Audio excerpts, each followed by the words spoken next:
जय माँ। आज हम लोग एक नए कैंटो को प्रारंभ कर रहे हैं। Book 2 canto 3 the glory and the fall of life. तो ये है book of the traveller of the worlds. तो श्री अरविंद हम लोगों को विश्व भ्रमण पे ले जा रहे हैं। लेकिन कौन सा विश्व भ्रमण? ये फ्लैट विश्व नहीं। फ्लैट से मतलब है कि भौतिक जगत का एक जो विश्व है, और बड़ा इंटरेस्टिंग है। लेकिन वो एक अलग विषय है कि ये अलग अलग जगह कैसे अपने आप को, ऐसे ऐसे स्थान हैं, कॉन्टिनेंट्स हैं जहाँ वो अपने आप को अभिव्यक्त करते हैं जड़ तत्व के आधार पर। लेकिन वो एक एकदम अलग विषय है। फिलहाल हम लोग वर्टिकल स्टेयर की बात कर रहे हैं, लैडर की, कि जैसे जैसे चेतना में आगे बढ़ते हैं अश्वपति, वैसे वैसे वो नए नए विश्वों को एक्सप्लोर कर रहे हैं। और उनका हमारे जीवन के साथ जो गठजोड़ है, जो प्रभाव है, ये सारी बातें हम लोग इसमें देखेंगे। अब एक बात हमको समझनी चाहिए, ये एक्चुअली आरोहण उस तरह से आरोहण नहीं है जैसे योग में होता है। योग में हम लोग सीधा मन की चेतना के ऊपर आरोहण करते हैं। लेकिन ये एक अलग प्रकार का आरोहण है जिसमें अश्वपति अपने शरीर के बाहर उनकी चेतना आती है, तब वो एक्सप्लोर करते हैं। ये एक साधारण आरोहण नहीं है या साधारण एक्सप्लोरेशन नहीं है। सूक्ष्म भौतिक जगत तक संभव है कि आप शरीर में रहते हुए, क्योंकि वो एकदम जुड़ा हुआ है भौतिक शरीर के साथ, आप उसके बारे में जान सकते हैं। लेकिन जो सूक्ष्म भौतिक जगत के परे जो जगत है, प्राण जगत, मनोमय जगत, और उसके भी ऊपर जो लोग हैं, उनको आप शरीर में रहते हुए नहीं जान सकते। इसका प्रयास हुआ है, ऐसा नहीं, लोगों ने प्रयास किया है कि सशरीर क्या मैं जान सकता हूँ। त्रिशंकु की कहानी में ये आता है, हनुमान जी की कहानी में आता है। सो दे हैव ट्राइड, पर उसकी एक सीमा होती है। तो यहाँ अश्वपति यानी श्री अरविंद के जो एक्सप्लोरेशंस हैं, और वो स्पष्ट करते हैं कि ये शरीर के बाहर जाके, एम्बॉडीड माइंड की लिमिट के बाहर जा कर के वो इसको एक्सप्लोर करते हैं। अब इसमें हम देखेंगे कि ट्रैवलर ऑफ द वर्ल्ड्स में मूल रूप से एक तो है पूरी वर्ल्ड स्टेयर को बताया गया है। फिर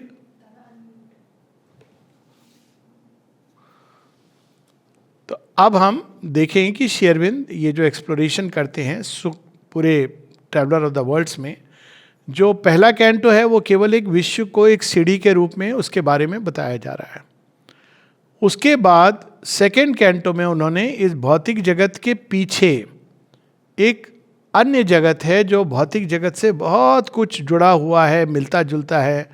सूक्ष्म भौतिक जगत के अंदर हमारा ओरिजिनल ब्लूप्रिंट है। सूक्ष्म भौतिक जगत क्या है, इसको ऐसे हम देखें कि कोई घर बनाते हैं तो आप ब्लूप्रिंट बनाते हैं। ब्लूप्रिंट में क्या होता है? ब्लूप्रिंट के डिज़ाइन में होता है कि कमरे कहाँ रहेंगे, कहाँ आपने किचन रखना है, कहाँ आपने पूजा घर रखना है, यही ब्लूप्रिंट है। तो उसी प्रकार से सूक्ष्म भौतिक जगत में जो ओरिजिनल ब्लूप्रिंट है हमारे ऑर्गन्स का, इसका, और इसका बहुत बड़ा महत्व है हमारे जीवन में, रचना में, और वहीं से ओरिजिनल लेकर के चेंज किया जाता है। शरीर की जो, ये पिछली बार हम लोगों ने पढ़ा था, लेकिन उसको फिर से एक बार देख लें। प्रकृति कैसे ठीक करती है, उसके पास कैसे ये ज्ञान है कि लिवर की ये सेल टूटी है, किडनी की नहीं है, तो इसमें लिवर सेल बनानी है। हृदय के अंदर मसल ये रप्चर हुई है, इसको मसल की तरह है। तो प्रकृति के अंदर वो कंपैरिजन है, जो ओरिजिनल ब्लूप्रिंट है वो सूक्ष्म भौतिक जगत में है, तो उससे देख करके वो बनाती है। लेकिन अगर किसी ने सूक्ष्म भौतिक जगत में जो ब्लूप्रिंट है उसको ही तोड़ दिया हो, बर्बाद कर दिया हो अपने वृत्तियों के द्वारा, अपने आदतों के द्वारा, तो बहुत कठिन होता है। इसका एक छोटा सा, अब सूक्ष्म भौतिक जगत के ऊपर प्राण जगत है, और प्राण जगत के ऊपर मनोमय जगत, और मनोमय जगत के की जो उच्चतम लोक है, धाम है, वहाँ से अब आगे अतिमानसिक जगत के द्वार खुलते हैं। तो इसमें अगर हम देखें book of the traveller of the worlds, तो कैंटो 3 से कैंटो 9, 15 कैंटो का ये टोटल। उसमें पहला कैंटो वर्ल्ड स्टेयर को बता रहा है, दूसरे कैंटो में सूक्ष्म भौतिक जगत, 2 कैंटो यहाँ हो गए। फिर अब कैंटो 3 से कैंटो 9, यानी कितने कैंटो हो गए? 7 कैंटो, 3, 4, 5, 6, 7, 8, 9, 8 कैंटो। ये 8 कैंटो या 7 कैंटो केवल और केवल ये प्राण जगत को बता रहे हैं। उसके बाद मनोमय जगत और मनोमय जगत के बाकी कैंटो आते हैं, जिसमें 2-3 कैंटो मनोमय जगत जैसा हम अनुभव करते हैं, और इसके परे। अब ये बहुत इंटरेस्टिंग है, क्योंकि प्राण क्या है? ऊर्जा, और ये ऊर्जा जोड़ती है शरीर को आपके मन के साथ, और ऊपर भी अगर उठना है तो ये ऊर्जा, इसलिए प्राण की ऊर्जा बहुत आवश्यक है। अगर प्राण की ऊर्जा क्षीण है, प्राण का क्षय हो रहा है, तो आप कुछ भी नहीं कर पाएंगे, ना वर्ल्डली सक्सेस मिलेगी ना स्पिरिचुअल सक्सेस मिलेगी। तो हम देखते हैं कि एक और तो ये जगत जुड़ा हुआ है भौतिक शरीर के साथ, वहीं से शुरू हो रहा है, सूक्ष्म भौतिक के बाद प्राण जगत का प्रारंभ हो रहा है। दूसरी ओर ये जुड़ा हुआ है मन के उच्च रीजन के साथ, यानी एक प्रकार का इस्थमस है। और इसको हम ऐसे समझें कि कार में ड्राइवर है, बड़ा कुशल है, सब आता है उसको कार चलाना, और गाड़ी भी बड़ी फर्स्ट क्लास है, पर ईंधन नहीं है, तो आप क्या करोगे? तो ईंधन क्या कर रहा है? सिस्टम इस तरह से बनाया है कि जो ड्राइवर के मन में है, मैप है, जिसके भी अनुसार आप स्टीयरिंग घुमा रहे हो, ईंधन क्या कर रहा है? ईंधन ऊर्जा दे रहा है फिजिकल बॉडी को कार की, ताकि वो उस दिशा में चले। तो प्राण जगत की अपने आप में बहुत इम्पॉर्टेंस है, और इसको अलग अलग योगों में इसकी अलग अलग तरह से चर्चा हुई है। योग केवल मन की वस्तु नहीं है। बिना सुंदर स्वच्छ स्वस्थ प्राण के इसलिए स्वामी विवेकानंद ने जो बात कही थी, बड़ी अच्छी बात कही थी कि अगर तुम गीता हम सब ने बहुत पढ़ ली है, क्या हम लोगों को करना चाहिए? व्हाट डिड ही से? Anyone remembers? फुटबॉल खेलो। ये उन्होंने कहा है कि यू मस्ट प्ले फुटबॉल, और साथ में वो कहते हैं we need nerves of steel. यही बात माँ कहती हैं, you need nerves of steel, क्योंकि पहले आप प्राण ऊर्जा के साथ खेलोगे, फिर यही प्राण ऊपर जाके, वो हम लोग अभी पढ़ेंगे, फिर जब भगवान का कार्य करने के लिए तो सबल प्राण चाहिए। अगर ढीला ढाला प्राण है, आपने पढ़ लिया, थोड़ी देर मेडिटेशन कर लिया, तो इट विल नॉट डू। तो यहाँ प्राण जगत का पूरा वर्णन है। यहाँ कोई टेक्निक नहीं बताई जा रही है, लेकिन वर्णन है कि प्राण का जगत कहाँ से कहाँ तक जाता है। पर पहले श्री अरविंद बुक 1 कैंटो 3 में एक समरी दे रहे हैं, the glory and the fall of life. तो प्रारंभ कहाँ से करते हैं? Near to far. नियर क्या है? फॉल ऑफ लाइफ, जो हम लोग जीवन को अभी जैसे अनुभव करते हैं। फॉल इन लाइफ है, स्ट्रगल है, एक लिमिट के बियॉन्ड नहीं जा पाती, क्योंकि ये जो लाइफ अभी हम अनुभव करते हैं, ये देह से बुरी तरह जुड़ी हुई है, चिपकी हुई है, डिज़ायर्ड से चलती है, कामनाओं से चलती है। तो अभी ये बिल्कुल फॉलन लाइफ है। लेकिन इसका ओरिजिन क्या है? ये एक इम्पॉर्टेंट बात है, महत्वपूर्ण बात है, क्योंकि हम इसमें दो विचारधाराएं देखते हैं। एक विचारधारा ये है कि जीवन का जो ओरिजिन है वो अपने आप में ही वो पतन है, ये एक विचारधारा है। तो जीवन का त्याग ही अल्टीमेटली अध्यात्म के मार्ग में या मोक्ष की ओर ले जा रहा है। लेकिन अगर हम ईशोपनिषद पढ़ें और वैदिक युग में जाएं, तो जीवन का प्रारंभ वास्तव में भगवान के अंदर है। मेरी इसके बारे में बहुत सिंपल लॉजिक है, कॉम्प्लिकेटेड ब्रेन की लॉजिक नहीं है, वो भी एक लॉजिक है बट बड़ी सिंपल। और कई बार जब वो लोग कहते हैं जीवन तो यहाँ ऐसे है वैसे है, कहाँ से आया, धुंध से आना है, धुंध से जाना है, इत्यादि इत्यादि, तो मैं एक प्रश्न करता हूँ कि भगवान जिंदा है या मृत है? अब देखिए ये कैच 22 अब आप क्या कहोगे? हाँ जिंदा है, तो मतलब वहाँ जीवन है? जीवन है। अब वहाँ अगर जीवन है तो जीवन का ओरिजिन भी वही है। मुख्य चीज ये है, अब उस जीवन को इस जीवन से कैसे जोड़ा जाए, ये दिव्य जीवन की पूरी। अगर हम ये कहें कि नहीं जीवन केवल यहाँ स्ट्रगलिंग जीवन है, यही सब कुछ है, उसका कोई ओरिजिन नहीं है भगवान के अंदर, दिव्यता के अंदर, ये भी एक विचारधारा है कि ये सब माया है, समाव चल रहा है। तो ये जीवन की शक्ति जो ऊर्जा इसको चला रही है वो कहाँ से आई है? अगर ये केवल एक मटेरियल इनकॉन्शियंट एनर्जी है तो फिर भगवान के अंदर जीवन है कि नहीं? अब देखिए इसीलिए बड़ी बड़ी फिलॉसफीज ऐसी हुई हैं कि भगवान एक साक्षी हैं। उनको प्रॉब्लम है अगर वो बोलेंगे भगवान जीवंत सत्ता है। ये इसके पीछे बहुत बड़ा एक दार्शनिक वाद विवाद छिपा है, पर अभी हम लोग उसमें नहीं जाएंगे। अब हम पहले डिप लेंगे। किसमें डिप लेंगे? हम लोग जीवन की धारा में। शेयर में इसका वर्णन कर रहे हैं जीवन की धारा में। Book 2 canto 3 the glory and the fall of life. जीवन की जो उच्चतम महत अवस्था है और जीवन की जो निम्न अवस्था है, फॉल, जिसमें अभी जकड़ा हुआ है, जिसमें अभी हम उसको पाते हैं। An uneven broad ascent now lured his feet. Ashwapati ने वो सूक्ष्म प्राण का जगत देख लिया, बड़ा सुंदर है, बड़ा पिक्चर परफेक्ट है, लेकिन उसमें विकास की संभावना नहीं है। आप, वो एक पिंजड़ा है, सोने का पिंजड़ा है। सोने के पिंजड़े से एक बार याद आ गई मुझे एक छोटी सी कहानी। कीनिया की बात है, वहाँ पे किसी ने टॉक रखी थी मेरी, बिजनेस मैग्नेट्स थे पूरे अफ्रीका के, सब वो 7 स्टार होटल में बैठ करके टेबल होता है ना टॉक। तो पहले मैंने कहा यहाँ आपने क्यों रखी है इनके बीच में? कहते नहीं नहीं नहीं, इनके अंदर जो भी उनको लगा। तो मैं तो वहाँ गया तो मेरा एक बड़ा विचित्र अनुभव हो रहा था कि मैं जो कुछ बोल रहा हूँ वो ऐसे जाके, वो सब बाहर से बड़े अलर्ट, वो होता है ना हाइपर, थैंक यू, ये सब जो जो सीखे सिखाए तरीके से, पर शब्द ऐसे जा रहे थे कोई दीवार से टकरा के वापस आ रहे थे। ये मेरा अनुभव था। तो वहाँ पर एक बहुत बड़ा पिंजड़ा था जिसके अंदर वो लव बर्ड होती है, तो उसको उन्होंने बना करके, क्या नहीं वो बनाया आर्टिफिशियल बर्ड। तो मैंने कहा ऐसे ही लग रहा है मुझे यहाँ का जीवन ना उनको वो काटो तो खून नहीं, 15 मिनट बोल के मैंने कहा और आप सुनना चाहते तो मैं बोलूँगा His whole life is seeming like this, like an artificial bird of paradise in a cage. It cannot fly. तो वो एक प्राण की भी यही अवस्था है, हम इसको समझ नहीं पाते हैं और ये सच्चाई है। तो यहाँ अनइवन क्या है? An uneven broad ascent now lured his feet. रास्ता तो दिख रहा है कि ये प्राण कहीं जा रहा है, लेकिन ये ऊपर नीचे होता हुआ जा रहा है। ये प्राण की नेचुरल गति है। सैन फ्रांसिस्को में इसको क्रिकेट स्ट्रीट कहा जाता है, ऊपर जाएगी नीचे आएगी ऊपर। इसी में उनको मजा आ रहा है कि भाई मतलब मजा आ रहा है जो भी आ रहा है।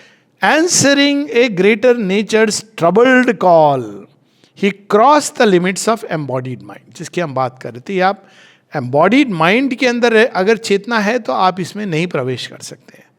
तो embodied mind के बाहर चेतना जब आती है तो देखते हैं कि अरे ये तो एक अलग ही दुनिया है। सूक्ष्म भौतिक जगत बड़ा सुंदर है, पिक्चर परफेक्ट है, लेकिन ये जो देख रहे हैं वो तो अलग ही दुनिया है, कोई कहाँ जा रही है। अनइवन उसके तरफ उनका आकर्षण, वो तो एक्सप्लोर ही कर रहे हैं। And entered wide obscure disputed fields. या एक एक चीज बड़ी अद्भुत है। अब डिस्प्यूटेड फील्ड्स क्या है? अब देखिए जीवन के बारे में आप किसी भी चीज को बोले कि ये मेरी है, जीवन का एक दूसरा साइड है जो कहेगा नहीं मेरी है और वो प्रारंभ होता है उसमें। जीवन की ये पोजीशन एक जीवन के साथ जुड़ा है। बेचारा जड़ वस्तु तो कहता है भैया इधर रख लो या उधर रख लो, पर जीवन डिस्प्यूटेड फील्ड्स किसकी है, किसका अधिकार है? यहाँ पर जीवन के अंदर एक अधिकार की एक चेष्टा है। Where all was doubt and change and nothing sure. एक लाइन में अनित्यम असुखम भी आएगा, कुछ पता नहीं कि आप जहाँ पहुँचे। अब ये डाउट किस सेंस में कह रहे हैं? अरे कितना सुंदर जगह है। एक तो मैंने बहुत इसका एक सैड ट्रॉमेटिक अनुभव मैं जानता हूँ एक फैमिली का। वो बच्चे चारों खेलने गए, और सूरत में आपने सुना होगा, सूरत में कभी कभी वो एक एरिया है जहाँ पानी आ जाता है चारों तरफ से आपको। यहाँ पर भी एक आध जगह ऐसी हैं, बी केयरफुल। तो वो खेल रहे थे, वो 5 लोग, 4 भाई बहन और एक दामाद, और खेलते खेलते उनको पता नहीं चला कि चारों तरफ से पानी आ रहा है, बढ़ता जा रहा है। यानी वो जो जहाँ खेल रहे थे वो टीला बन गया जिसके चारों तरफ पानी बढ़ता गया। और वो इतना खेल में मग्न थे कि बाहर सब लोग उनको बुला रहे हैं, चिल्ला रहे हैं, पर ये सुन नहीं रहे हैं, आपस में आप खेल रहे हैं। 4 को तैरना नहीं आता था, पानी बढ़ गया, 4 चिल्ड्रन ड्राउंड। बचा कौन? सन इन लॉ। एक वो थी रबर की पाइप, वो उसको लेकर के वो कूद गया। वो उसने कहा मैं तो जा रहा हूँ। और ये चारों बच्चे एक ही माता पिता के। आप सोचिए इससे बड़ा ट्रॉमेटिक कुछ हो सकता है। अगर कुछ मिनट पहले उन्होंने रील भेजी होती, अरे देखो हम कितना एंजॉय कर रहे हैं, और कुछ क्षणों के बाद क्या घटित होने वाला था। ये एक एक्सट्रीम है, लेकिन जीवन का यही सत्य है। ऑल इज डाउट, भरा हुआ इस तरह की अनेकों घटनाओं से, जिसकी हम लोग बात कर सकते हैं, जिसको हम लोग जानते हैं। Nothing sure, a world of search and toil without repose. आप खोज रहे हैं लेकिन आपको चैन नहीं है, मिलता नहीं आसानी से। जीवन की गुत्थी सुलझाने की चेष्टा कर रहे हैं बड़े बड़े लोग, लेकिन उसकी गुत्थी क्या है, कितनी इस पर गाने लिखे गए हैं। एक ने तो डिक्लेयर ही कर दिया, दुनिया है पानी, कहते हैं ज्ञानी, नहीं कहते वैसे ऐसे, लेकिन कहते हैं कुछ लोग, कहते हैं ज्ञानी दुनिया है पानी, पानी पे लिखी लिखाई, ना किसी ने देखी ना किसी ने जानी, हाथ किसी के ना आई। सो ये एक अनुभव है जीवन का, इस प्रकार का अनुभव होता है। As one who meets the face of the unknown, a questioner with none to give reply. जीवन के पास प्रश्न ही प्रश्न है, उत्तर नहीं है। अब देखिए इसमें बड़ी इंटरेस्टिंग, सबको ये अनुभव हुआ होगा, as one who meets the face of the unknown. इस पर बहुत सारी, कि आगे भी जाने ना तू, पीछे भी जाने ना तू, जो भी है यही एक पल है। वो जो आपका बड़ा परिचित है वो भी अननोन होकर के मिलेगा। ये जीवन का एक सत्य है, एक ही सत्य है, संपूर्ण सत्य नहीं है। एक क्वेश्चनर, जीवन के पास प्रश्न हैं, बहुत सारे प्रश्न हैं, उत्तर नहीं है किसी भी प्रश्न का अल्टीमेट उत्तर। A questioner with none to give reply, attracted to a problem never solved. इसकी एक बड़ी इंटरेस्टिंग कहानी है। कहानी ऐसे है कि कहानी है, हाँ, सच्ची कहानी नहीं है। तो एक व्यक्ति बहुत तपस्या कर रहा था, साधना करते करते भगवान प्रकट हो गया। तो भगवान प्रकट हो गए तो उन्होंने कहा क्या चाहिए? तो उसने कहा कि अरब और इज़राइल की जो प्रॉब्लम चली इसका आप समुचित समाधान कर दें। भगवान कहते हैं ये कठिन काम है, बहुत पुरानी समस्या है, बड़ी जटिल समस्या है, कोई और वर मांग लो। कहते अच्छा तो मेरे हस्बैंड वाइफ में रोज लड़ाई होती है, इसको सुलझा दे। भगवान ने कहा अच्छा ऐसा करो, वो मैप जरा लाओ अरब इज़राइल का, मैं उसी में कुछ करता हूँ, वो संभव है। अब देखिए बड़ी अजीब सी बात है, यूनिवर्सल ट्रूथ है। एक यंग एज में आपको लगता है कि हमारे साथ ऐसा हो रहा है, अब थोड़े समय बाद आपको पता चलता है औरों के साथ भी हो रहा है, बाद में आपको लगता है तो सबके साथ हो रहा है। तो इसीलिए मैं तो इसका एक समाधान इंटरेस्टिंगली, मतलब मेरा अपनी सोच है, divorce is not a solution, keep growing. क्या रहेगा साथ में, क्या छूटेगा मालूम नहीं, वो कीप ग्रोइंग।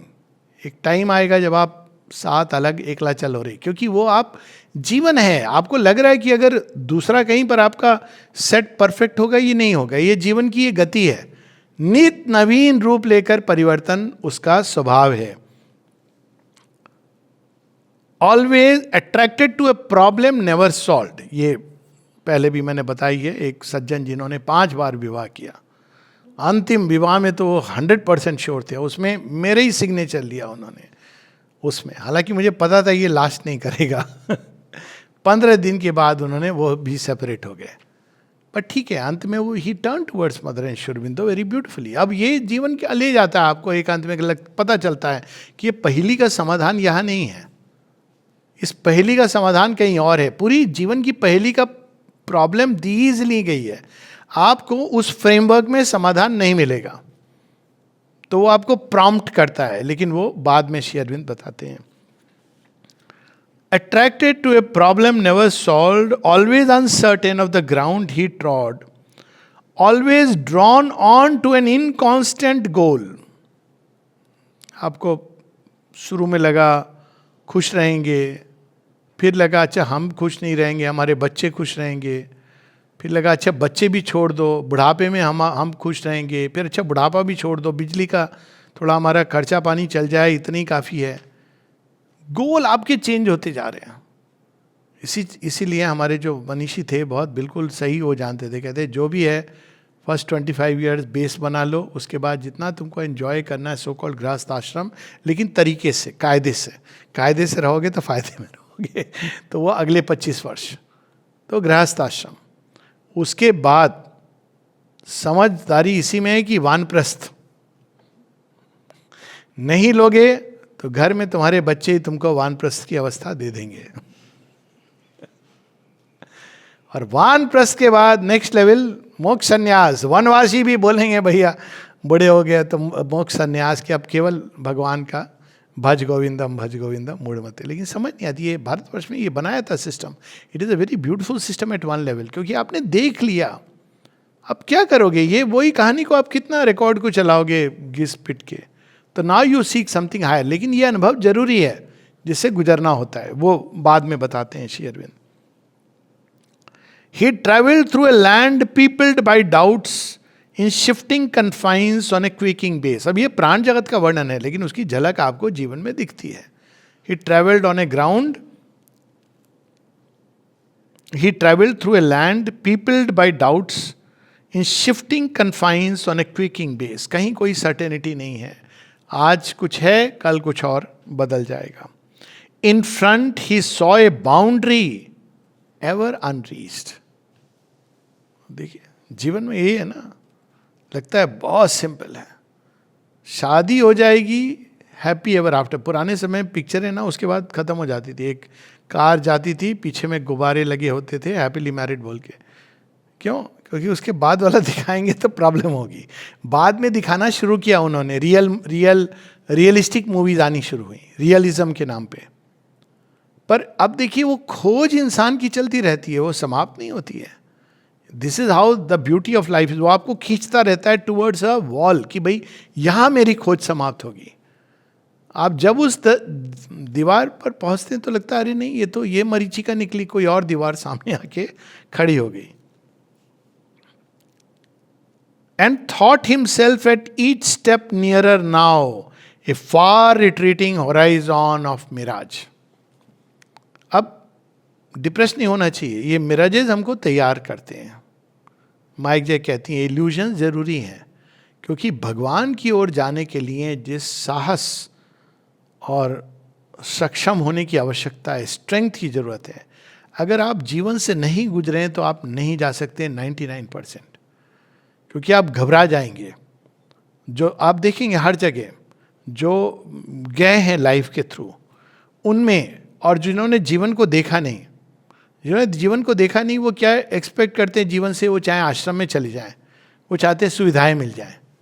हालांकि उन्होंने अपना स्टैंडर्ड लोअर किया हुआ है, लेकिन फिर भी उनको सुविधाएं चाहिए. जो जीवन से होके आए हैं वो कहते हैं भगवान मिल जाए क्योंकि उनको पता है कि ये चीज़ मेरी प्यास को नहीं सेटिस्फाई कर सकती. तो ये डिफरेंस एक होता है. In shifting confines on a quaking base, in front he saw a boundary ever unreached and thought himself at each step nearer now, a far retreating horizon of mirage. Miraj मरीचिका, जहाँ लगता है कि पानी है लेकिन पानी नहीं. यही हम लोग करते हैं ना, अरे डॉक्टर बन जाएगा तो बहुत खुश रहेगा, उसको प्यास बुझ जाएगी. आपको पैसे आ गए, अब शादी कर लेगा, प्यास बुझ जाएगी. बच्चा हो जाएगा, प्यास बुझ जाएगी. सब मरीचिकाओं के द्वार से गुजरते गुजरते बाद में ये कहता है कि भगवान मिल जाएंगे तो प्यास बुझ जाएगी. भगवान कहते भैया तो 80 का हो गया, अभी इस जन्म के लिए तो ऐसा कर, तेरे लिए मैं अपना रिजर्वेशन करा ले, बुकिंग मुतियाल पेट में, तेरे लिए first class funeral pyre, that is what you can do. क्योंकि यू लॉस्ट दैट टाइम, वो ऊर्जा चली गई उसमें अंत में कि भाई भगवान मिल जाएंगे तो प्यास बुझ जाएगी. मरीचिकाएं. A vagrancy was there that brooked no home. वैग्रेंसी क्या होती है? जो आदमी इधर से उधर कोई चीज भटक रही है. आवारा, आवारगी. आपने देखा है यंग एज में जब प्राण एकदम प्रबल उस पर होता है तो आवारगी में बड़ा मजा आता है. I mean generally speaking. आप घर में नहीं बैठोगे, आपको इधर जाना है, उधर जाना है, इस मित्र से मिले, बिना मतलब के, कोई कारण नहीं, लेकिन you have to go through that process. So ये लाइफ का एक स्वभाव है. इस पर एक पूरी बहुत सुंदर गजल है. ये दिल, ये पागल दिल मेरा क्यों बुझ गया आवारगी. Searching, searching, moving around, but it is finding nothing. A journey of countless paths without a close. एक बार माता जी से एक महिला है बता रही थी मुझे अपनी स्टोरी. वो पढ़ी यहाँ पे और आश्रमाइट बन गई जैसा कि प्रचलन है.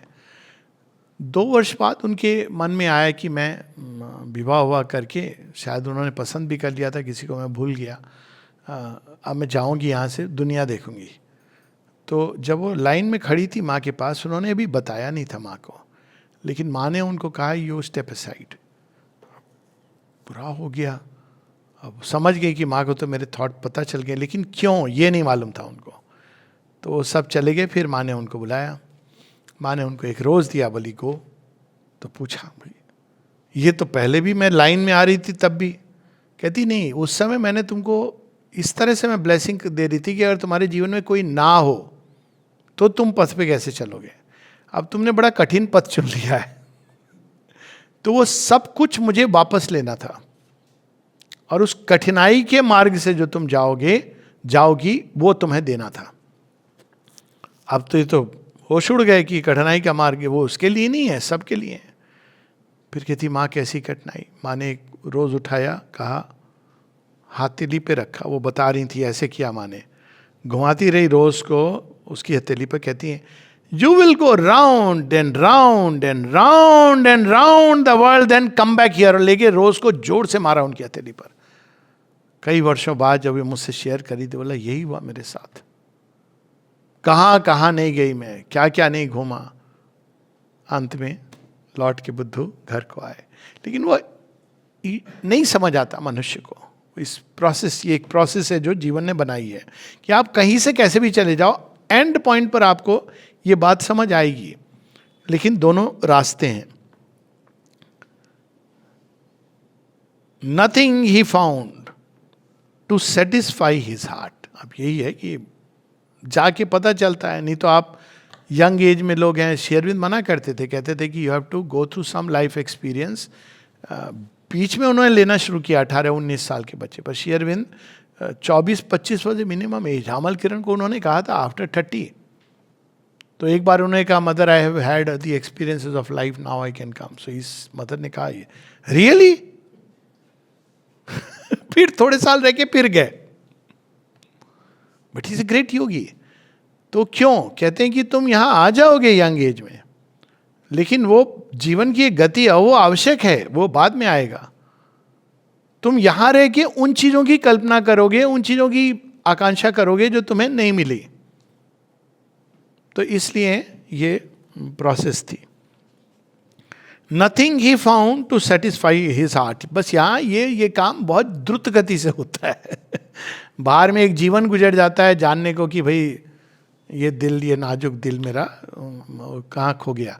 लेकिन यहाँ पर वो फास्ट फॉरवर्ड में हो, आपको जल्दी जल्दी जल्दी ये बात पता चलती जाती, इफ़ यू आर सिंसियर, कि भाई ये चीज़ मुझे सेटिस्फाई नहीं करेगी, नहीं करेगी, नहीं करेगी। ये एक ग्रेस है।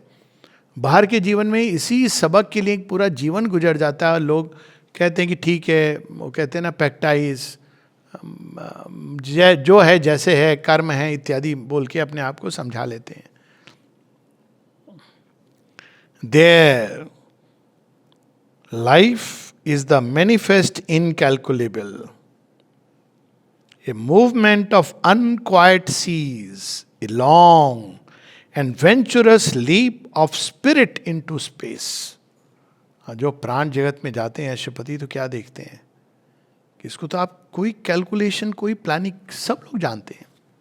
बच्चे पहले माँ बाप प्लान करते हैं, मेरा नाम करेगा रोशन जग में मेरा राज दुलारा। बड़ा होके वो क्या गाना गाएगा? ये गाना गाएगा कि पापा कहते थे बड़ा नाम करूँगा, because his life will take its own turn. फिर वो एडोलेसेंस में उसके दिमाग में कि मैं ये करूँगा वो करूँगा। एक व्यक्ति जिसका जीवन वैसे चलाओ जैसे उसने प्लान किया था, ये इनकैलकुलेबल है। आप उसको कैसे भी समझा दीजिए, लेकिन वो इनकैलकुलेबल है। वो अपने आप लाएगा, जीवन एक नई चीजें प्रस्तुत करेगा। Their life is the manifest incalculable. A life के बारे में एक ही चीज प्रेडिक्ट की जा सकती है कि अनप्रेडिक्टेबल है। A movement of unquiet seize. अब क्यों है? क्योंकि उसके अंदर एक खोज छिपी है। शेरविंद की एक कविता है, उसमें वो बताते हैं, there is a need within the soul of man, the splendours of the surface never sate. सब अच्छा है तो भी आपके दिल में कहीं ना कहीं कोई अधूरापन रहेगा। सब अच्छा है, कोई बाहर से कोई दिक्कत नहीं है। There is a need within the soul of man, the splendour of the surface never sate, for life and mind and their glory and debate are a slow prelude to a vaster theme, a preface to the epic supreme. तो उसी की बात है। A vexed disturbance in the eternal calm. इसी लोग कहते हैं सारी प्रॉब्लम जीवन की है। भगवान तो शांत हैं, शांति में रहते हैं। जैसे ही जीवन आया, आप शिव जी की कहानी पढ़िए, इवन उनके जो एक क्लोज डिसाइपल है, क्या नाम था उनका, भृंगशिंगी ऋषि, वो परेशान हो जाते, कहते माता पार्वती ने आके घर संसार बसा दिया, एक से एक वहाँ फल फूल क्या क्या है, खीर मिलती है। वो कहते हैं शिव जी तो, वो उनको ये लगता है कि शिव जी अपने योग को भूल गए हैं। ही डाउट्स, क्योंकि वो जैसे ही आती हैं संसार प्रकट हो जाता है। Divine mother is divine mother. तो उनको समझ ही नहीं आता है कि ये कौन से योगी हैं। वो एक पूरी कहानी है। लेकिन दोनों एक जीवन के दोनों एस्पेक्ट हैं। एक है जब वो बिल्कुल शांत, और दूसरा है अनक्वाइट सीज, रौद्र रूप, तांडव, नृत्य रास, सब हैं जीवन के अंग। और क्यों है वो बाद में पता चलेगा। An impulse and passion of the infinite, क्योंकि इसके अंदर एक पैशन छिपा है। पैशन यानी एक उत्तेजना, एक उद्वेलित करने वाली कोई शक्ति छिपी है जो उठाती है, जगाती है। Assuming whatever shape her fancy wills, escaped from the restraint of settled forms, she has left the safety of the tried and known. ये जीवन के अंदर में इनबिल्ट स्वभाव है उसका, कि जो कर लिया अब नेक्स्ट आप करने की ओर जाते हो। Tried and known. अनशेफर्डेड, ये अद्भुत लाइन है अभी आने वाली है। अनशेपर्डेड होता है भेड़ चाल, कि आपको एक गरेड़िया है जो आपको भेड़ को ले जा रहा है, जिधर ले जा रहा है जा रही है। अब यहाँ क्या लिख रहे हैं शेयर में, unshepherded by the fear that walks through time. बोल के देख लो बेटा, वहां मत जाना, जाएगा। ये मत करना। अब आपने उसके दिमाग में एक नई चीज डाल दी, इसमें कुछ तो है जो करने को मना किया गया है। अनशेफर्टेड बाय फियर, भय उसको रोक नहीं सकता है। वो रास्ता जीवन खोजेगा, अपना रास्ता खोजेगा। Unshepherded by the fear that walks through time, undaunted by fate that dogs and chance that springs, she accepts disaster as a common risk. पहले भी बात हो चुकी है इसकी, जीवन की।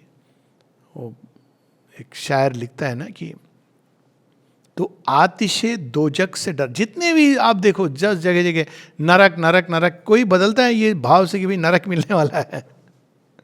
तो आतिशे दोजक से डराता है उन्हें जो आग को पी जाते हैं पानी करके। This the nature of life. वो प्रयास करेगी, जाएगी उस दिशा में। अब क्या सॉल्यूशन है, सब आएगा बाद में। अभी केवल वर्णन हो रहा है, सटीक वर्णन। हमारी फाइल खुल रही है भगवान के सामने, सबकी file. She accepts disaster as a common risk. कभी कभी ज़्यादा मजा आता है। अब देखिए लोग बंजी जंपिंग करते हैं। अब क्यों करते हैं? कोई बोलेगा पागलपन है, कहते नहीं हमको तो मजा आता है। अरे वो टूट गया रस्सा तो तुम्हारी क्या नहीं। She accept disaster as a common risk. जीवन के अंदर है, इनबिल्ट है। वो रुकता नहीं है, भय से नहीं रुकता, डिजास्टर से नहीं रुकता। मतलब लोग हैं जिनका माइंड एक्टिव है, वो बाद में आएगा। लेकिन जीवन के ऊपर अगर छोड़ दिया जाए, जो केवल जीवन तत्व में जी रहे हैं, प्राण प्रधान लोग जो हैं, वो नहीं रुकते हैं डिजास्टर के उससे। उनको तो मजा आता है, उनको उसको चखने में ज्यादा मजा आता है। मनुष्य में मन आ जाता है, जो ये कहेगा वो कहेगा, आत्म तत्व आ जाता है। लेकिन प्राण का जो जगत है अपने आप में, वो ऐसा जगत है। Careless of suffering, heedless of sin and fall. She wrestles with danger and discovery in the unexplored expanses of the soul. इसीलिए कई बार कहा गया है, और बिल्कुल सही बात है।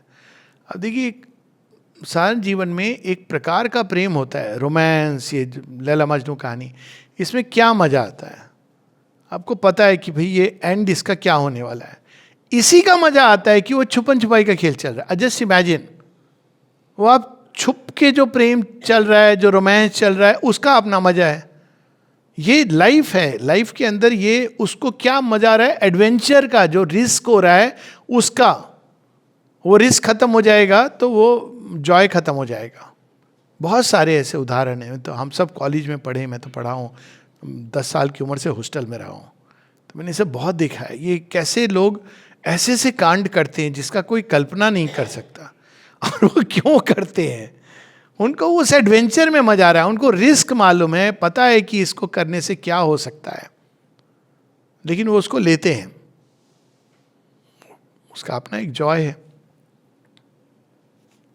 Careless of suffering, to be seemed only a long experiment, the hazard of a seeking ignorant force that tries all truths and finding none supreme moves on unsatisfied unsure of its end. एक रास्ता, यहाँ ये नहीं कहा जा रहा है कि मनुष्य को ऐसे जीना चाहिए।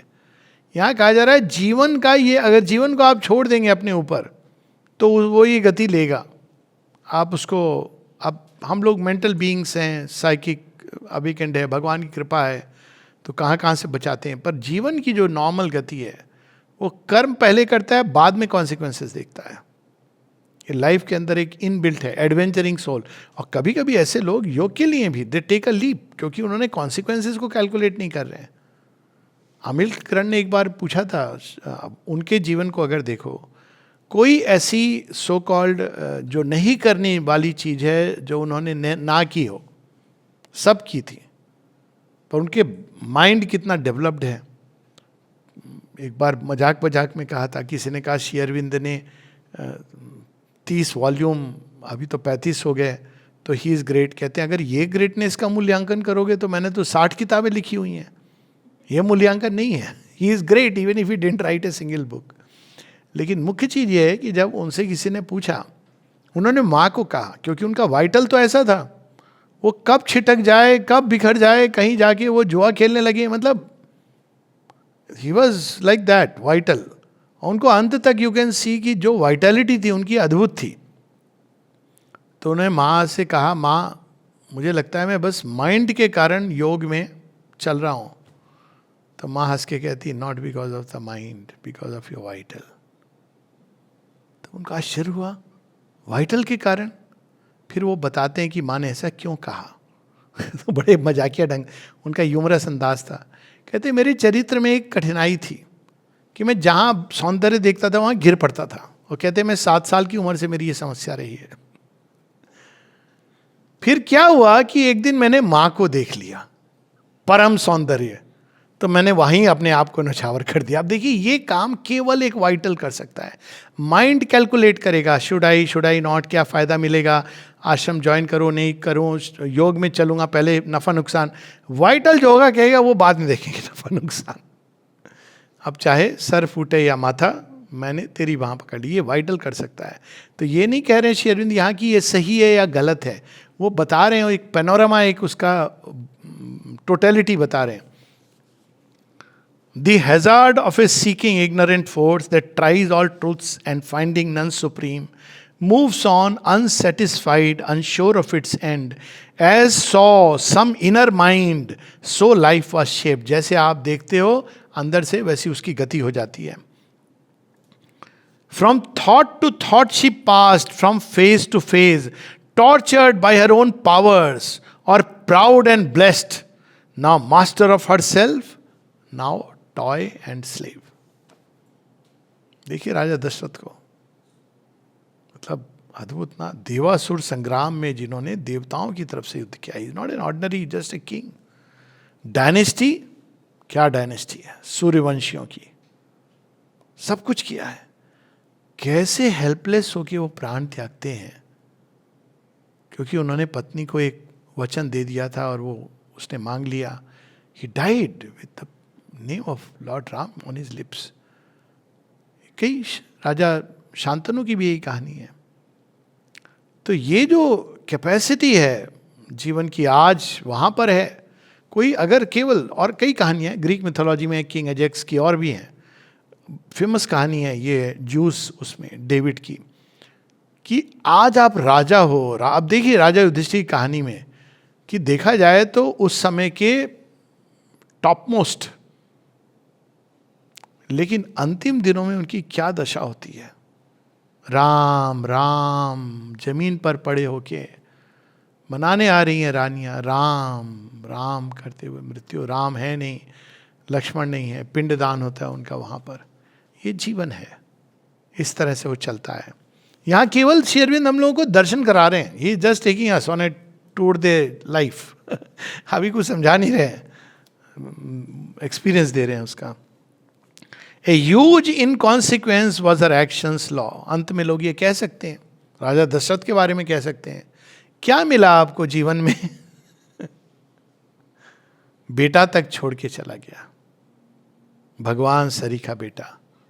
पत्नी ने आपको धोखा दे दिया, राजभवन में आप अकेले मृत्यु को कह सकते हैं ना, बाहर से अगर देखें तो ऐसे एक ये केवल he showing us, not revealing the secret truth again and again. ये इसको ये नहीं कि अच्छा श्री अरविंद ने देखो ऐसा लिखा है, श्री अरविंद इसका ट्रूथ बताएंगे वो बाद में, कि पूरे 7 कैंटो हैं उसी पर। अभी तो हम लोग केवल उसकी कास्टिंग चल रही है। As if all possibility must be drained, यहां पर एक वो आ रहा है। And anguish and bliss were pastimes of the heart, in a gallop of thunder-hoofed vicissitudes, she swept through the race fields of circumstance. Or, swaying, she tossed between her heights and deeps, uplifted or broken on time's inconstant wheel. कई कहानियां हैं, एक Napoleon की, मतलब पूरा वर्णन इसमें Napoleon का। गैलपिंग हूफ्स, आके कहाँ फ्रांस से निकले, पूरे यूरोप को उसने अधिकृत कर लिया। यहाँ तक वो कहने लगे कि फेट कुछ नहीं है, fate Napoleon, what I choose is fate. फिर एकदम लास्ट में क्या हुआ, वो भागना पड़ा उनको, कारागार में चले गए। जब कारागार में चले गए, पर नेपोलियन तो नेपोलियन है, वहाँ भी उन्होंने नहर बनाई, क्या क्या नहीं बनाया, बहुत अच्छे काम किए कारागार में भी, बहुत क्रिएटिव थे, ही वॉज वेरी क्रिएटिव। शेरविंद ने कहा he was the arm of God striding through Europe, विभूति थे। पर आप बाहर से उनको देखो तो उनको जो पसंद आता था वो कहते थे, वो क्या करते थे, वो ऐसे नहीं कहते थे मुझे दे दो। उनको कोई वस्तु, व्यक्ति, नारी कुछ भी पसंद आया तो वो ऐसे नहीं कहते थे, वो कहते थे ये पता है ये नेपोलियन का है, दिस वॉज हिज नेचर। अब और वो राजा है, राजा ही नहीं एम्परर है, बाध्य हो जाते थे लोग, कहते ये नेपोलियन का है। लेकिन ही वॉज फुल ऑफ, अगर बाहर से देखें डिफेक्ट्स, लेकिन अंदर से देखें तो चर्चिल के अंदर भी क्या नहीं था। तो जीवन की ये ऊंचाई और एबिस, चर्चिल भी डिप्रेस्ड होके ही डाइड, उसकी पूरी किताब है डिप्रेशन से डील करने के लिए। पर लाइफ है, आपको चढ़ाती है, एक चीज इससे लेसन मिलती है व्यक्तियों के साथ। कोई आपको बहुत चढ़ाए तो चढ़ मत जाना, इसको कहते हैं चने का जा। भगवान को पकड़े रहना, जो आज चढ़ा रहा है ना, कल वही आपको वहां गिराएगा। आश्रित केवल भगवान पर रहो, लेकिन वो एक योग का लेसन है जो बाद में आएगा। Amid a tedious crawl of drab desires, एक जीवन की गति क्या है, अरे रोज का आज क्या मिलेगा, आज क्या बनाया है खाना। हम लोग देखते हैं पुराने समय के हमारे इंडियन होम्स में भी ये था, सुबह उठ के अच्छा आज खाना क्या बनाना है, और वो फ्रिज व्रिज नहीं होता तो सब्जी भी लाने जाते थे बाजार, है ना, करे some people can relate with it. क्या लिया है तो उस पर डिस्कशन होता था, ये ज़्यादा महंगा आ गया, कम महंगा आ गया, क्या लिया, अच्छा फिर उसको काटेंगे, तैयार करेंगे शाम को, तो पूरे दिन अब कल क्या खाएंगे, अब उसके बाद कल के लिए। ये क्या है, ड्रैब डिजायर्स। बच्चे की पढ़ाई कहाँ तक, तो ये एक लेवल है लाइफ का। She rhythm amid a tedious crawl of drab desires, she writhed a worm mid worms in nature's mud. ये एक गति है, आए चले गए, शरीर पूरा हो गया। देन देखिए, ये जीवन एक ही जीवन की गति है, कभी कभी एक ही व्यक्ति में देखने को मिलती है, वही बता रहे हैं। Then Titan statured took all earth for food. Ravana के जीवन में भी यही है, जब जन्म लेता है is in a very modest background. Kaikasi though she is an asuric women, उनके हस्बैंड तो पुलिस ऋषि हैं, is a decent man, Brahma ji के पौत्र हैं, वो बड़े शराफत से ऑनेस्टी से कमाई। लेकिन कैकसी बहुत एम्बिशियस है। रावण का जन्म बड़े मॉडेस्ट उसमें होता है। तो कैकसी उसको खूब, बेटा बाप को फॉलो मत कर, एम्बिशन फुलफिल करना, करते करते सारे देवताओं को अधीन करके, मतलब दैट इज वन स्टोरी। और ये कईयों के जीवन में, from rags to riches. Ambition the seas for robe, for crown the stars, and shouting strode from peak to giant peak, clamouring for worlds to conquer and to rule. कहाँ रुका था रावण देखा जाए तो, करते करते करते कहाँ पहुंच गया, महादेव के चरणों में पहुंच गया। वहां भी उसको शक्ति चाहिए, महादेव से लेकिन लड़ नहीं सकता, ये उसको समझ आ गया था जब उसने स्तोत्र गाया ना, जब उनके चरण तले, मतलब अंगूठे तले। जालंधर की कहानी है, सीधा वो भी ऐसे ही पहुंच गया।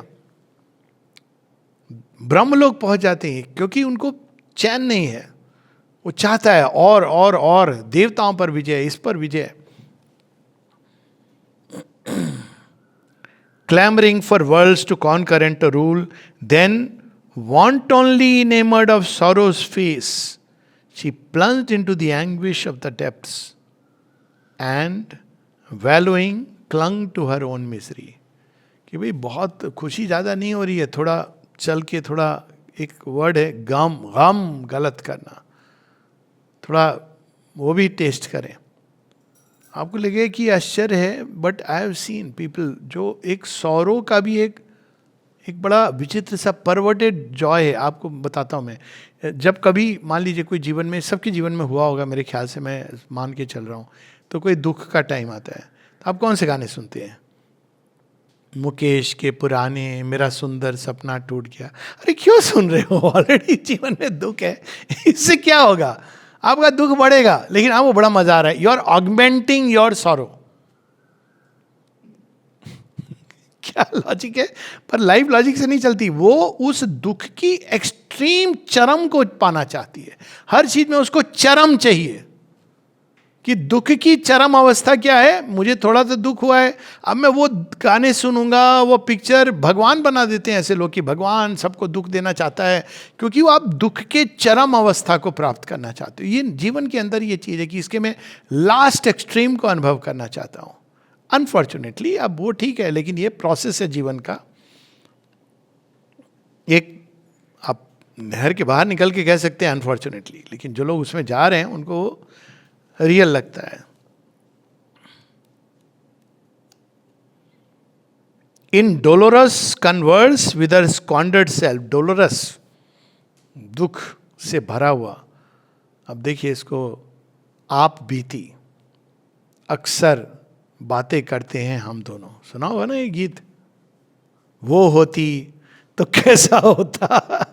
सुना होगा ना, ये गीत लिखा हुआ है, सिलसिला फिल्म में है, ये होती तो कैसा होता। अब वो, अरे भाई होती नहीं होती, आप खुश हो, अब आप अपने आप को दुखी क्यों कर रहे हो करके, इमेजिन करके। पर लाइफ के अंदर ये है प्रोसेस। तो वो बता रहे हैं, in dolorous converse with a squandered self, जो खो गया ना, हाय मैं ऐसा था, हाय मैं वैसा था, अच्छा ठीक है वो चला गया, आगे आप क्या कर सकते हो, पर उसको उसका मजा आ रहा है। डिप्रेशन के थॉट्स ही ना। She wrote the account of all that she had lost. खो गया है, आपको मिलने वाला नहीं है, मिलेगा वो जो आप भविष्य की ओर जाइए। पर बैठ के, एक हरिवंश राय बच्चन ने लिखा है ना, जीवन की आपाधापी में कब वक्त मिला यह सोच सकूं, जो किया कहा देखा जाना, वो भला किया या बुरा किया। मतलब you go through, then you look back and you realize what you lost.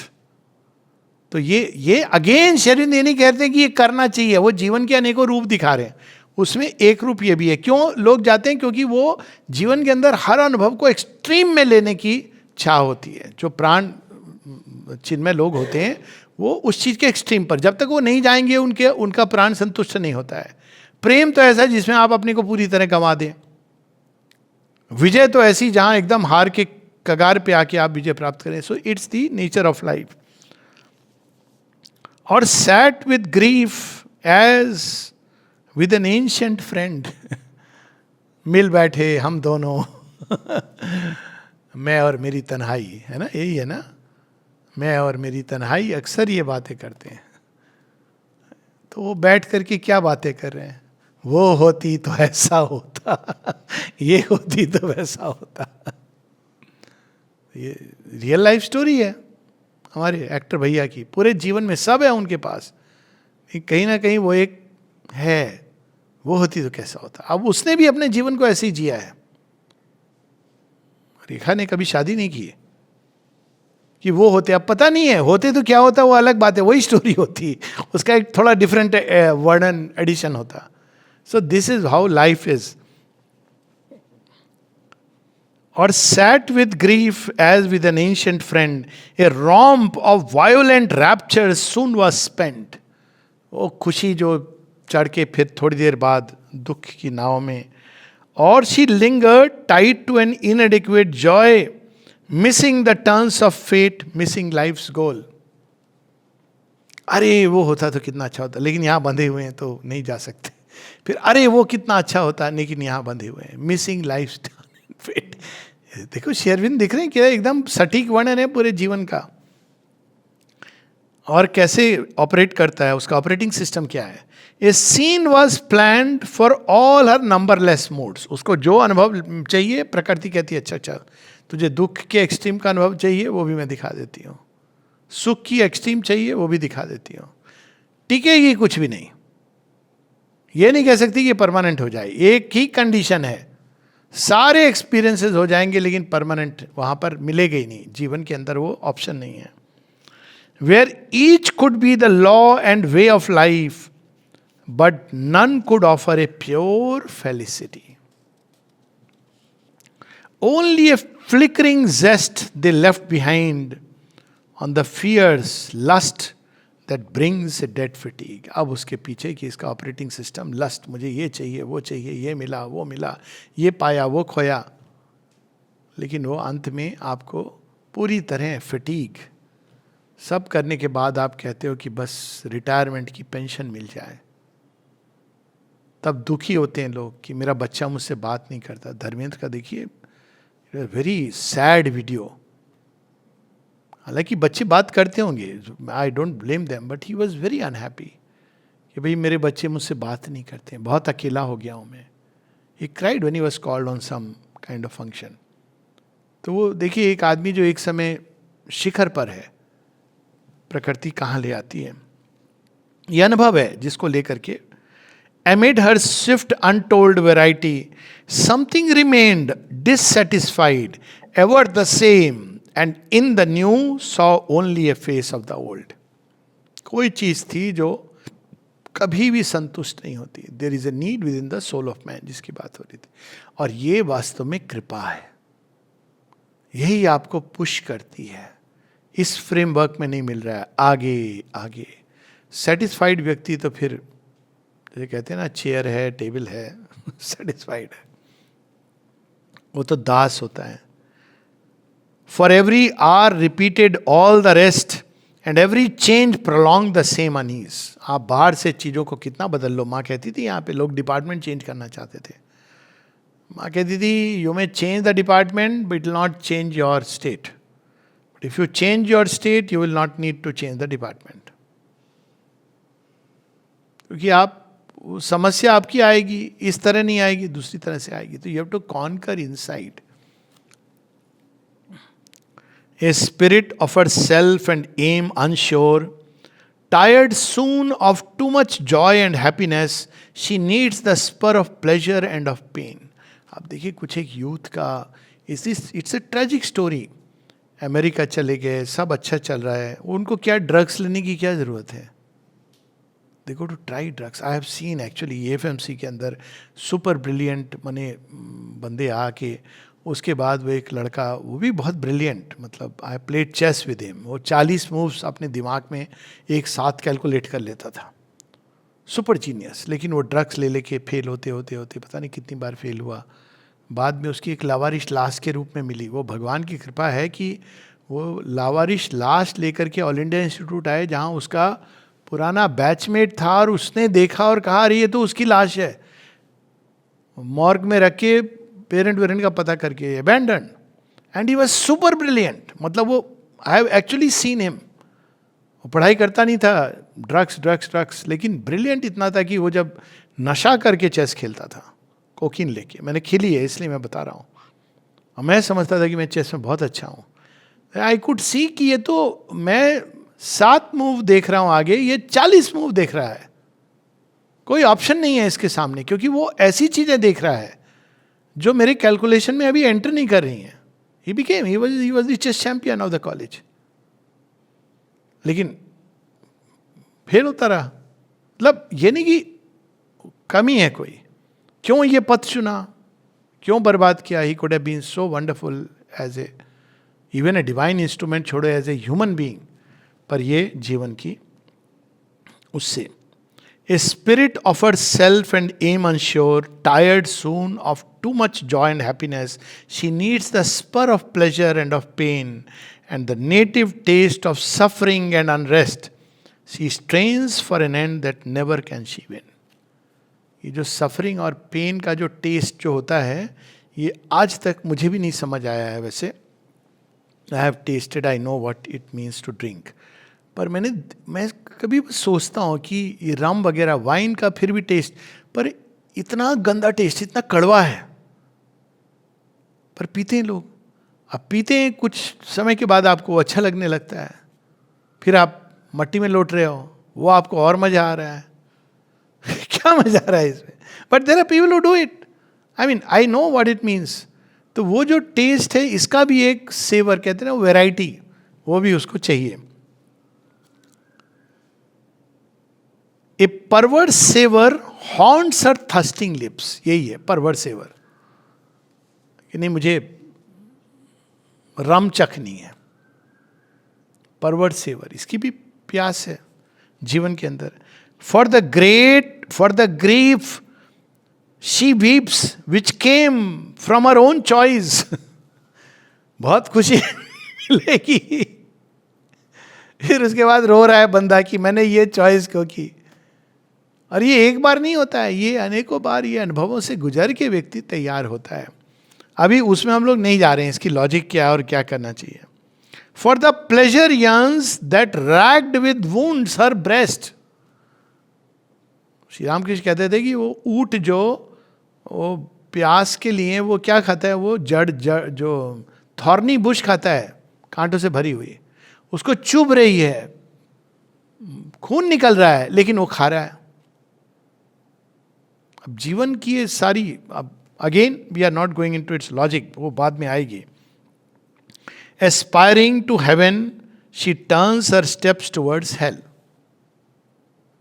निकले थे भगवान को पाने, रास्ते में नारद मुनि की कहानी हो गई, शादी हो गई, बच्चे हो गए, उसी में उलझ गए। फिर एक दिन सब स्वाहा हो गया, कहते हैं ये क्या किया रे दुनिया वाले, तूने ऐसा मेरे साथ अन्याय क्यों किया। तब भगवान कहते तू निकला किस लिए था, प्यास लगी है मुझे। तब उनको याद आता है, हो मैं तो गलत रास्ते पे कहाँ चला गया। ये एक की कहानी नहीं है, कईयों की कहानी है ये। इसीलिए पथ पे अगर आप पहुंच रहे हो तो केवल कृपा। ह्यूमन माइंड तो कहीं भी भटक सकता है, ह्यूमन माइंड की तो ये कैपेसिटी है भटकने की। Fate's chance he has chosen and danger her playfellows. Fate's dreadful swings he has taken for cradle and seat. झूला झूलेंगे किस पर? खतरे के ऊपर। ऐसे जीवन चलता है। तो इसको देख के लगेगा ये तो बड़ा डेंजरस खेल है, इसको तो छोड़ ही देना अच्छा है। यही लोग कहते हैं माया मोह, यही कंक्लूजन निकलता है जब आप इसको ऐसे देखते हैं। लेकिन अब जो श्री अरविंद कहने वाले हैं पंच लाइन है। पंच लाइन क्या है? Yet pure and bright from the timeless was his birth. जीवन आए कहां से? ये उसकी एक अवस्था है। A lost world rapture lingers in her eyes. उसको खोज रहा है वो, एक ऐसा आनंद जो चरम आनंद है। टू पुट इट जोकिंगली, चरम सुख चरम सुख बन जाता है। लेकिन वो चरम सुख को ढूंढ रहा है क्योंकि उसका घर है ना, वो बेचारा अपने घर को ढूंढ रहा है। वास्तव में देखा जाए उस आनंद को ढूंढ रहा है जहां से जीवन आया है, लेकिन वो रास्ता नहीं जानता। उसको लगता है इसमें खुशी मिल जाएगी, उसमें खुशी मिल जाएगी। तो भगवान भी बड़े चालाक है, कहते देख लो, टेस्ट कर लो, तो थोड़ी खुशी मिलती है, फिर गम मिलता है। गम इज ए ग्रेस। तो यही इसका वर्णन है। A lost world rapture lingers in her eyes, her moods are faces of the infinite, beauty and happiness are her native right. लेकिन जीवन, सौंदर्य, आनंद उसका अधिकार है। वो मना नहीं कर रहे हैं, ये नहीं कह रहे हैं कि ये सब छोड़ के तुम बैरागी बन जाओ। वो उसका अधिकार है, उसको खोज रहा है, लेकिन उसके लिए वो अभी तैयार नहीं है। अज्ञान में खोज रहा है तो भटक रहा है, लस्ट के प्रभाव में खोज रहा है, तो अलग अलग जगह वो अपने को चीटेड फील करता है। लेकिन इसका जो ओरिजिन है, beauty and happiness are her native right and endless bliss is her eternal home. अब वो सीक्रेट का कड़ी देते हैं, एंडलेस ब्लिस। और यही जीवन की समस्या है कि जीवन थोड़े सुख से नहीं संतुष्ट होता है, उसको और चाहिए और चाहिए और चाहिए। अब यहां तो भाई लिमिटेड ऑप्शन है, और चाहिए तो आगे बढ़िए वो उसको, लेकिन वो आगे बढ़िए तो आपको बहुत कुछ छोड़ना पड़ेगा, एक लंबी यात्रा है। तो बैलेंस करता है कि भाई क्या खोऊंगा क्या पाऊंगा, कहता है एक ट्रायल और कर देता हूं। तो भगवान कहते हैं कर लो। फिर पिट के आता है, नहीं भगवान हमको वो चाहिए, तो चलो फिर तैयार हो। फिर कहता है भगवान एक फाइनल ट्रायल। ऐसे वो जीवन चलता है। फिर एक दिन आता है जब भगवान कहते तूने ट्राई कर लिया ना, लगता तो है प्रभु नॉट श्योर, अब तू आ, खींच के ले आते हैं। स्टोरी है सेंट ऑगस्टीन की, जिससे हम लोग रुकेंगे। सेंट हैं, उनकी जो प्रार्थना है चैत्य की प्रार्थना है। लॉयर थे, लेकिन 36 साल की उम्र, विवाह भी है, मिस्ट्रेस भी है, जो भी है उनके जीवन में। तो भगवान से प्रार्थना लिखते हैं, हे भगवान मुझे ब्रह्मचर्य का वरदान दे दे। फिर कहते हैं लेकिन अभी नहीं। सोचो क्या है मनुष्य, Lord grant me chastity but not yet. Shri Aurobindo quote करते हैं इसको, लेकिन he rises up to a great saint, he goes through all the process. ये है जीवन में, सभी के साथ ये प्रोसेस है जिससे गुजरते हैं। नलिनी दास 4 बार विवाह करते हैं। 4 बच्चे विवाह करते हैं, फिर 4 हर साल जाते हैं, एक बच्चा होता है उनको। चौथी बार के बाद जब फिर जाना चाहते हैं तो मदर, चौथी बार की बात है, चौथी बार के बाद नहीं, मदर कहती हैं 1 लास्ट टाइम एंड नो मोर। और नलिनी दास किस टीचर में उठते हैं। श्री अरविंद कहते हैं if Nalini can not achieve supermind then who else can. तो ये जीवन की एक गति है जो आती है, जिसकी अपनी एक, उसको धीरे धीरे व्यक्ति उससे गुजरता है, अनुभव लेता है। जो मार्क्ड आउट है वो इससे पार जाएगा, और जो मार्क्ड आउट नहीं है अभी, वो कल इसी से मार्ग से गुजर के तैयार होगा। क्योंकि ये तो आप अंत में ये रियलाइज करते हो कि इस फॉर्मेट में नहीं है जॉय। और पूरी तरह जब हो जाता है तब आप यू आर रेडी कि भाई कुछ भी आए मेरे मार्ग में, now I want only the divine. फिर भगवान बहुत शीघ्रता से आना शुरू करते हैं, वो वेट कर रहे होते हैं इस मोमेंट के लिए। But this is the journey. जय माँ।